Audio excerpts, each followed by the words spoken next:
Tomorrow, two Chicago lawyers will take legal action to make the recall nationwide. Dorothy Tucker reports. Wilma Lilly's 1989 Ford Mustang has been banished to the garage ever since she found out that cars like hers, Fords made between 1983 and 1995, were recalled in California. I'm very upset. I'm upset and I'm very angry. The problem, according to the courts, is a module like this one that overheats and makes the cars stall. It's a problem Lilly says she herself has experienced in the past. And you're driving down the street and just all of a sudden it will cut off on you. Fortunately, Lilly was never involved in an accident and never heard any explanation about why her car would stall until now, which is why she plans to join a nationwide lawsuit against Ford. And I'm very angry that they would endanger not just my life and my husband's life, but anybody's life.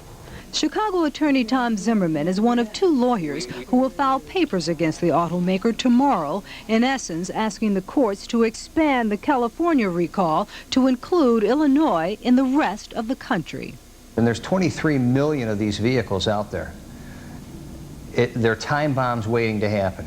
A spokesman for Ford called a nationwide class action lawsuit a waste of judicial resources, a waste of Ford resources, and he said it'll make consumers alarmed about the safety of vehicles for no reason.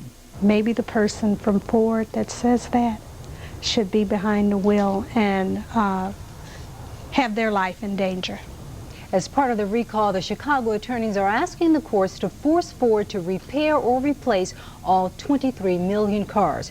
Ford is appealing the case in California where the courts ordered 1.7 million cars recalled. Carol? As I understand it, in California it was a state judge, but in this case they're not going to state court. They're asking for a federal judge. In the state of Illinois, the attorneys tell me there's some legal way they can not only go state, they can go federal, and that's what they're asking for. They want this thing entirely nationwide, all 23 million. How many in Chicago, how many in Illinois? Not known yet, but they're saying millions, as you've heard, around the country. So more to come. Yeah. Thanks, Dorothy.